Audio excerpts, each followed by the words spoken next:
جیسے مال صدقہ ہے، ایسا ہر آدمی کا نیک عمل اس کی زندگی کا صدقہ ہے.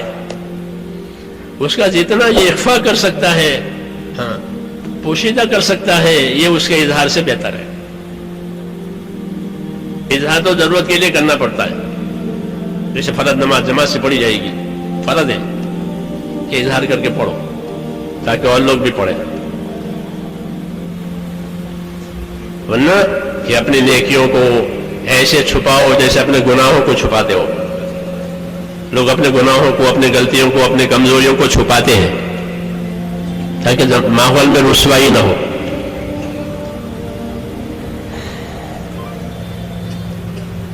تو یہ کام صرف شوق پورا کرنے کا نہیں ہے، یہ تو ذمہ داری پورا کرنے کا کام ہے. اور ذمہ داری بھی امانت داری سے. ذمہ داری پورا کرنے کا کام ہے. اور ذمہ داری کیسے پوری جائے گی؟ پوری امانت داری سے. جب ذمہ داریوں کو امانت داری سے پورا کیا جائے گا تو یہ اللہ سے قریب ہو جائیں گے. ان کی خدمت، ان کی اطاعت، ان کی قربانی وزندار ہو جائے گی. کیوں کہ اپنی ذمہ داری کو پوری امانت داری سے ادا کیا ہے. رسول صلی اللہ علیہ وسلم نے ایک سفر کیا، واپسی میں یا جاتے ہوئے ایک جگہ قیام ہوا، جنگل میں پڑاؤ، قافلے کا وہاں پڑاؤ ہوا. جگہ خطرے کی تھی، چاروں طرف ماحول خطرناک تھا، دشمنوں کا ماحول تھا. حضور صلی اللہ علیہ وسلم نے تقاضا رکھا کہ آج کی رات چوکیداری کون کرے گا؟ چوکیداری بھی ہمارے کام کا ایک حصہ ہے. جیسے آپ چوکیداری کرتے ہیں، سامانوں کی، مالوں کی، ہمارے ساتھی چوکیداری کرتے ہیں. یہ بھی ایک محنت ہے اور اس کی بڑی فضیلت ہے چوکیداری کی حدیثوں میں. تو فرمایا من یحرسنا اللیلہ، آج کی رات چوکیداری کون کرے گا؟ مشکل جگہ تھی، انصاری آ گئے تیار ہو کر. انصاری مدینہ کی یہ خصوصیت تھی کہ مشکل کاموں کو اپنے ذمے لیتے تھے.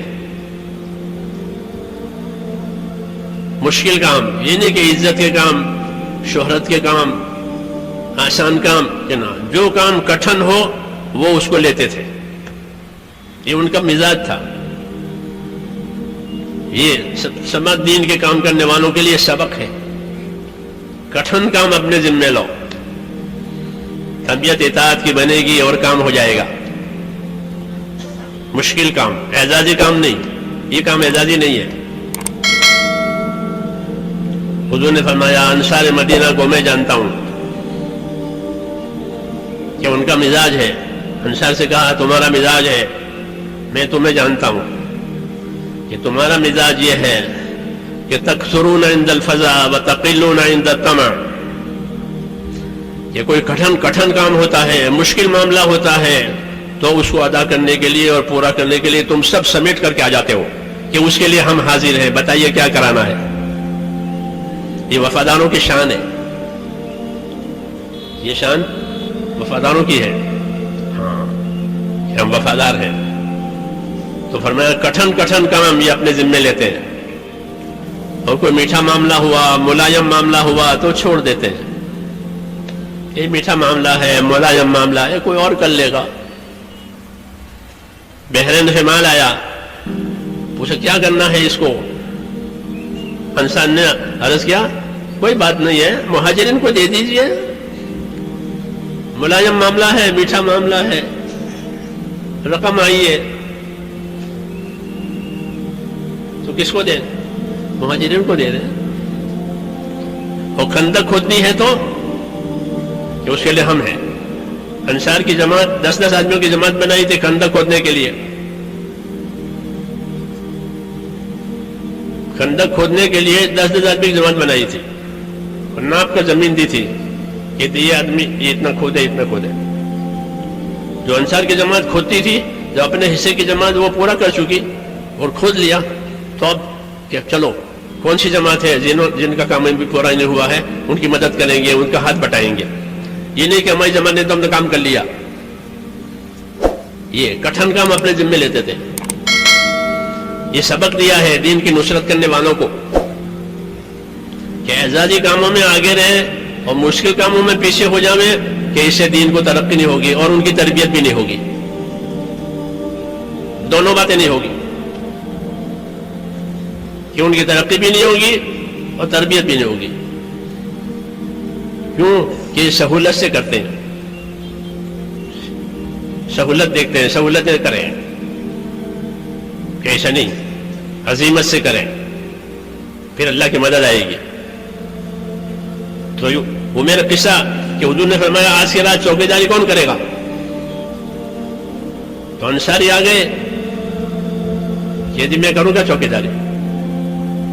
فرمایا اچھی بات ہے, تم سوار ہو کر آؤ میرے پاس. پھر گھوڑے پر سوار ہو کر پھر حاضر ہوئے.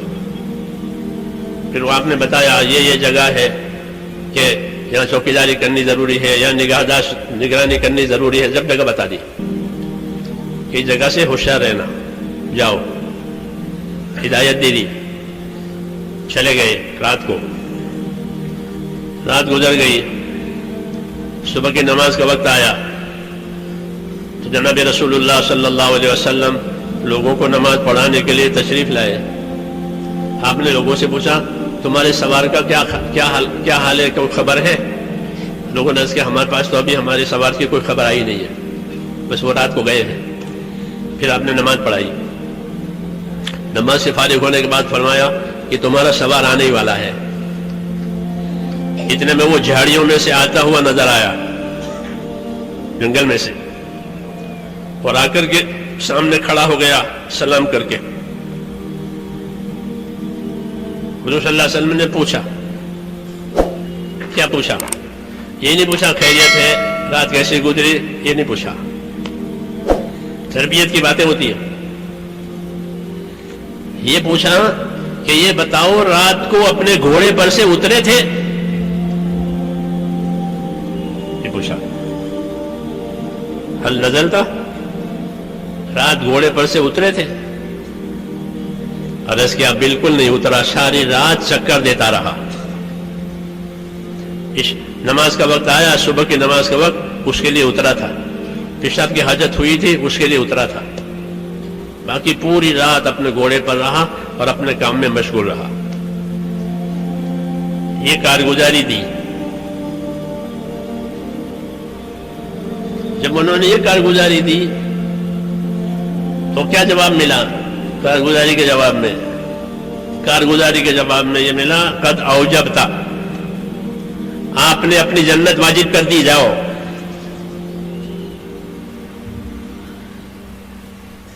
یہ مثال میں نے اس لیے عرض کی ہے کہ اپنے کام کو, ذمہ داری کو امانت داری سے کرنا.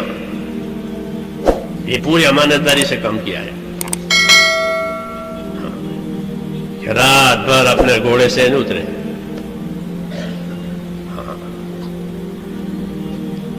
یہ عظمت کہلاتی ہے کہ اللہ کے کام کی عظمت, اس کے حدود قیود کی حفاظت.